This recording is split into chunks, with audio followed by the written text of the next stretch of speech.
Hi everyone, welcome to Razorsharks Weekly, high above courtside here at the Rochester War Memorial, where the Rochester Razorsharks are preparing to play the Buffalo 7-1-6ers. Worst name in all of professional sports history, don't you think? Lawrence Moten, of course, joining us on Razorsharks Weekly. Lawrence, team is still rolling, 10-1, 9 wins in a row. Yes, the guys are playing well, like I said, and I'll be saying all the time, they're starting to trust each other, and that's what it's about. In order to be a successful team, you have to trust in each other, buy into what I'm saying, and the rest will take care of itself. As the season progresses, and they hear it and they hear it and they hear it, do you have to change the way you deliver that message to the guys? Well, no, you don't really have to change it. Of course you have to maybe put a little spice to it, and let them know how, important, winning is, and how if you do what you do as far as playing your role and understanding your role, understanding what it takes to be successful as a team, everything else will take care of itself. But these guys have bought into what I'm saying. They work hard in practice, they push each other, which is important, and that's important in order to be a successful team. You got to want to push each other, and they do that. Yeah, you just came off a win at Buffalo. It's the same team here. These home and homes, and seeing the same team several times over. How's that affect the dynamic of how you prepare and how you play them? It's good that you do know some of the team's tendencies that they do, and when they have good shooters, but in this league, when you have 3 or 4 games in 8 days, or 3 games in 5 days, you have to be professional, because this is a professional league. You just have to be ready. Kind of an odd league, too. I go back to a week ago when you had the big win over Erie. 89 points, I think, was the margin. You go there and you win by a half dozen. Same kind of thing. Day to day, game to game, you really never know what you're going to produce and what you're going to face, do you? There's no question, and not only that, you got to understand teams don't want to always get beat all the time either. So they're going to come and give you their all at all times, and apparently they see what we're doing, and we have a great streak going, and somebody's going to try to break that streak. But like I tell my players all the time, what's wrong with making a habit and understanding, making a habit of winning? Nobody ever say there's a problem with that. We've been doing that, and just one game at a time, and everything else will take care of itself. We're pregame here. What's a pregame routine? What is yours, and what do you have for the guys? Well, it's totally different when I was a player.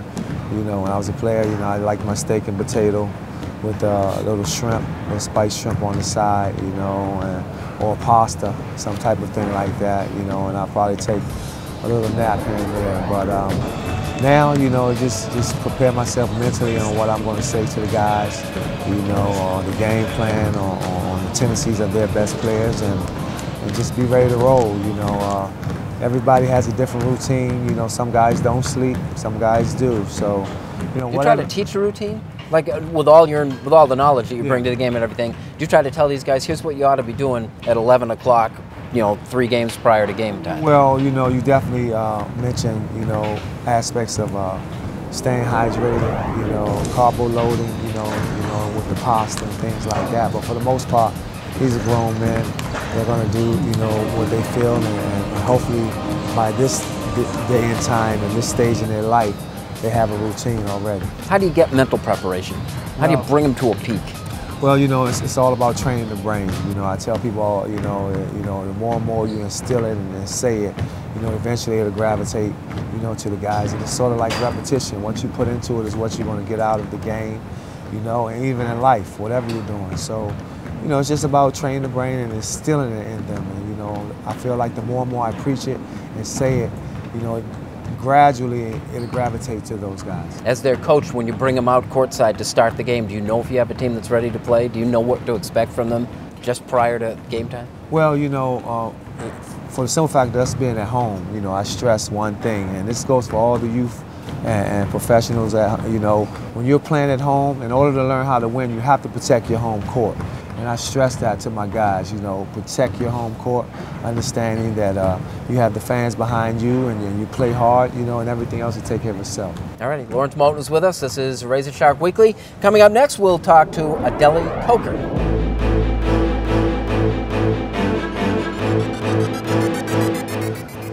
It was a little bit of everything. Yeah, tough, mentally, physically.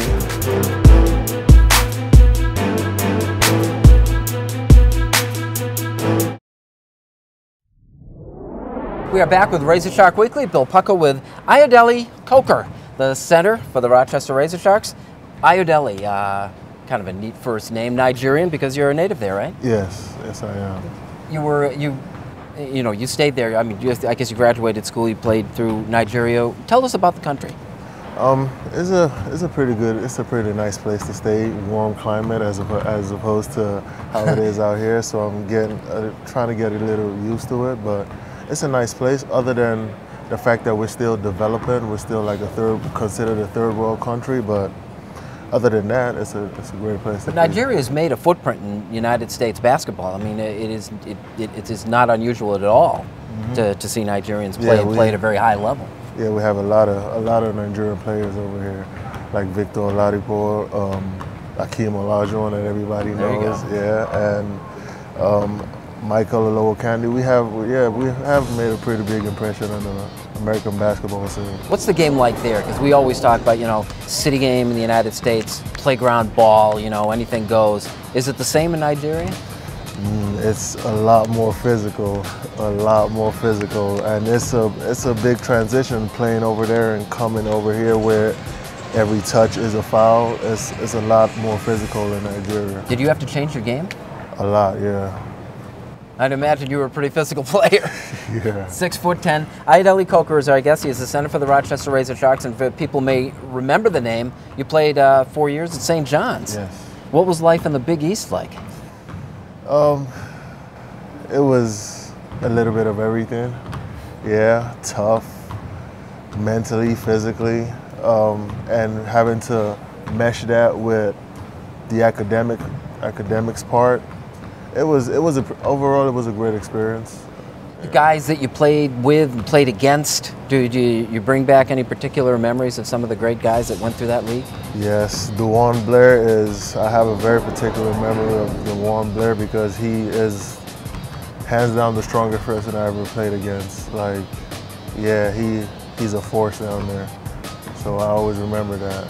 That 4 year, what were the years? What was the dates on the St. John's? 2007 to 2011. Who were the monster players in the league that year that you played against?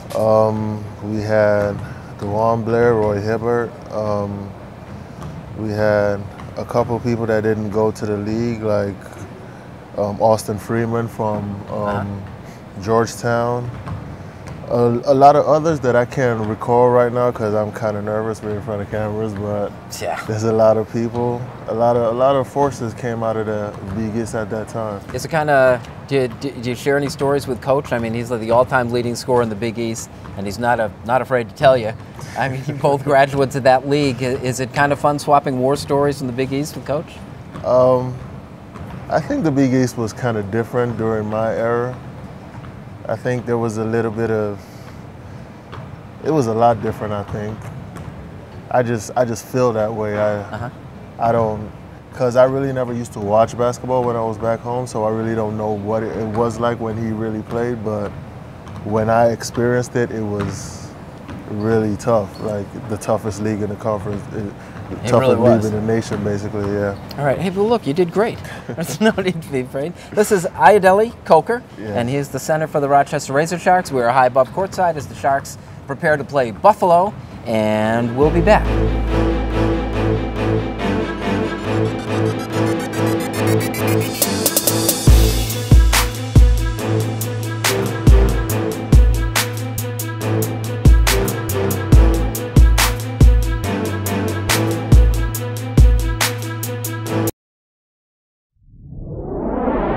Welcome back to Rochester Razorsharks Weekly. I'm Bill Pucko. The Rochester Razorsharks basketball team has many marketing avenues available to it, but the cheerleading squad is still among the most visible and popular.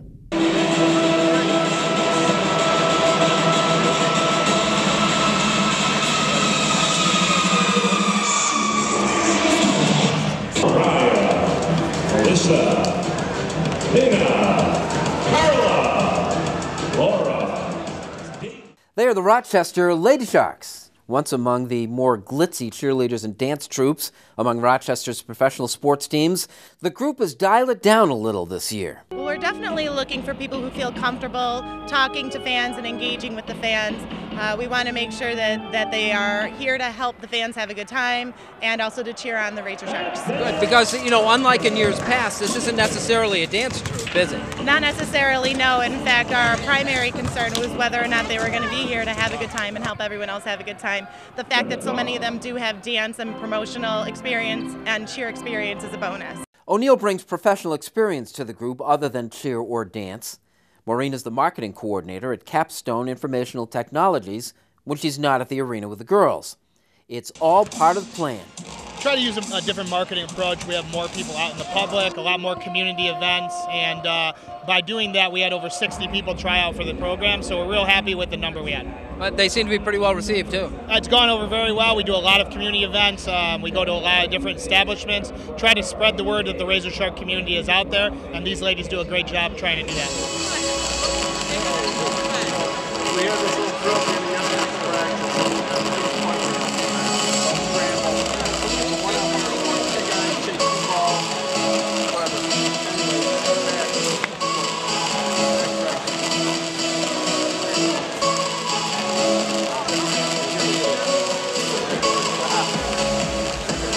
Ladies and gentlemen, one more time for the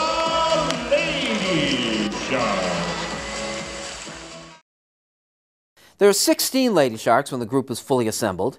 They've gone from 1 to 3 practices per week. Among them are women with professional ambitions. Penfield's Maddie Cipro will study interior design at RIT next year. Rachel Carpenter is a business major at MCC. Yeah, we have a lot of outside promotions that we do as well, which is involving engaging with fans outside of this area as well. So we're constantly just engaging with them and having a lot of fun with them. So is this improving you a little bit, you know, interacting with people, you know, making contacts? Yeah, I definitely think so. I'm going to school right now for pursuing maybe like a business degree, and I'm definitely going to use the people skills that I've learned here in my outside career life. So Careers can wait. There's fun to be had and a crowd to entertain.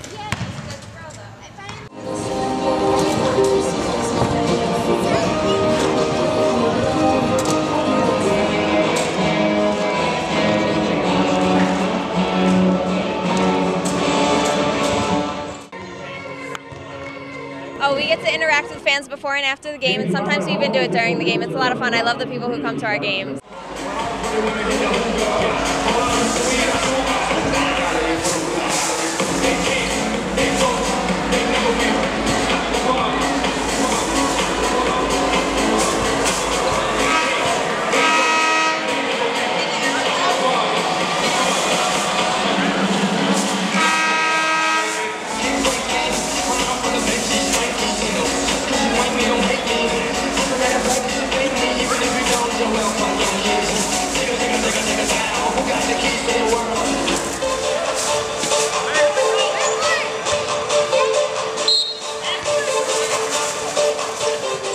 Yet another reason to come down to the War Memorial and watch the Rochester Razorsharks play.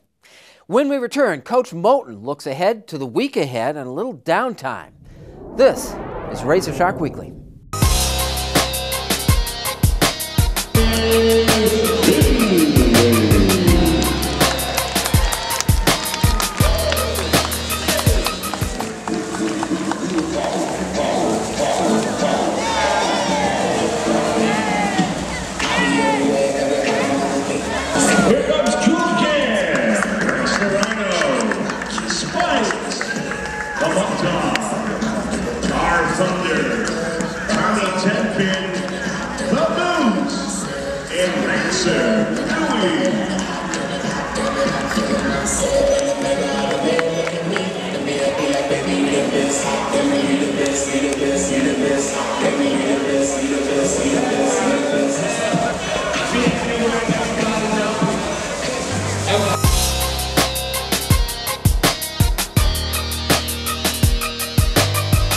And here comes the Moten, who's coming into the paint. Spikes gets to Pucko. Pucko puts it up denied by the rim.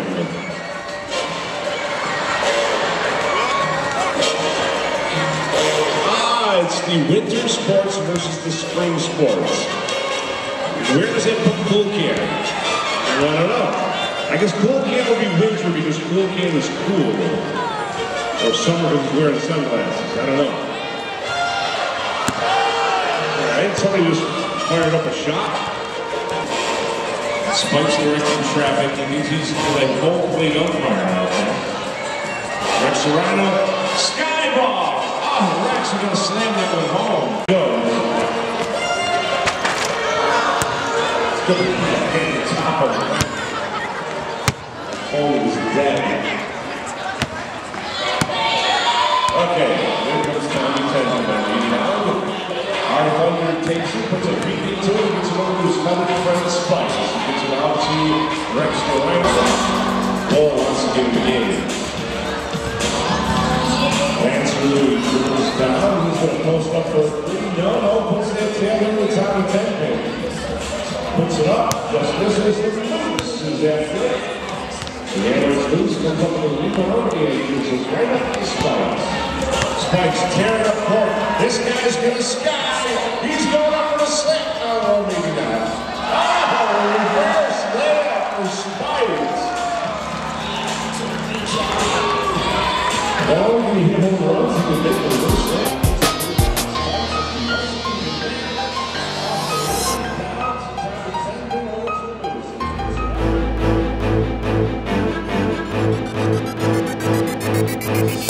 Well, give us some of the good news then. Who'd you really like in the first half of the season?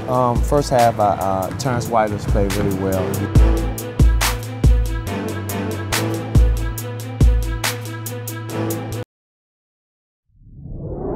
Back with Razorsharks Weekly, high above courtside at the War Memorial. Bill Pucko with Coach Lawrence Moten.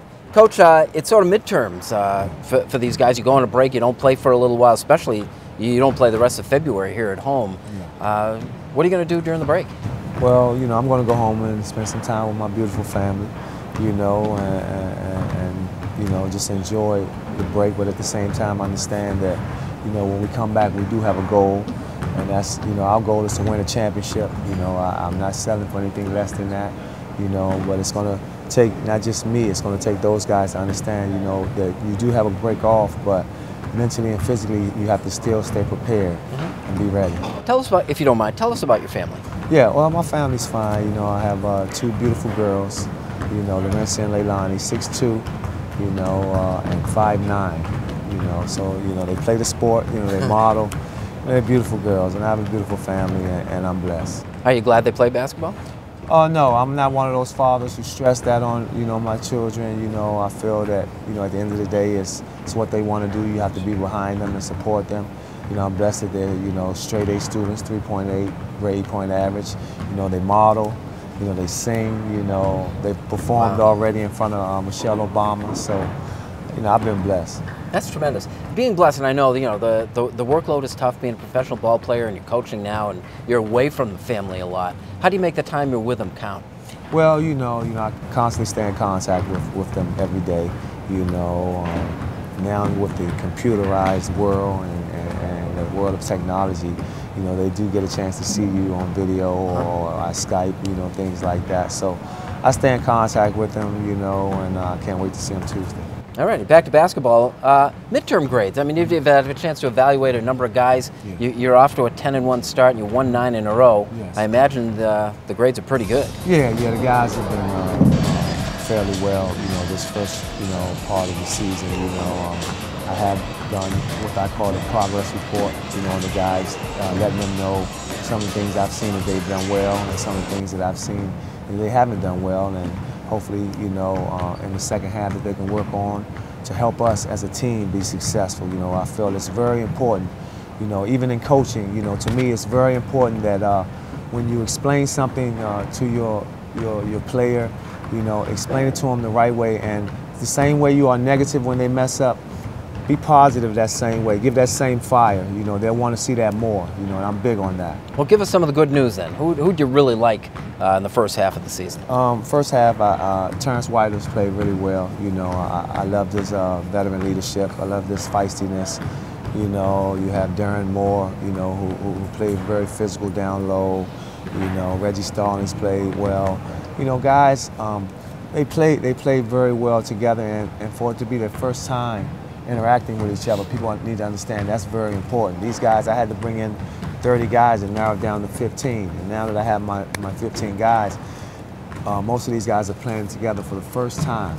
So that's very important. And to be 10-1 on a 9-game winning streak, you know, I do let them know, you know, that's a beautiful thing, and understand that takes a lot of hard work and a lot of dedication, and even to be the first team in franchise history to break the record on 89 points. You know, I let my team know that. You know, you have to let your guys know some of the things that they've done successful. You know, because you know it's very important to me, positive reinforcement. The practices that I've been to, I haven't seen you ride anybody necessarily, but every guy you kind of approach differently to coach and get your message through. Yeah. Now, give me a couple of examples of the dynamics of these guys. Well, you know, first and foremost, coaching is teaching, teaching is coaching.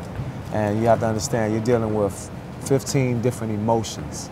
So it's your job as a head coach to know how to tap into the different emotions of the guys. You know, I know some guys are a little feistier than others. So, you know, you'll have to know how to break down the terminology of those guys. Then you have some guys who are quiet, and you might want to be a little bit more fiery to bring out the best in them. So it's all about training their brain, and what I call is the Drew Bundini. That's what I have. I have something called the Drew Bundini, and that's unteachable. And explain that to me.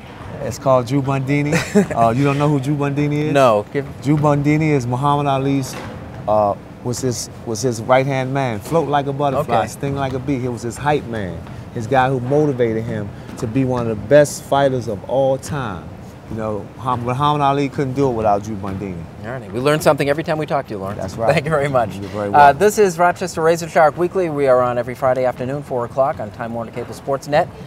We appreciate your watching this week, and we'll see you next week.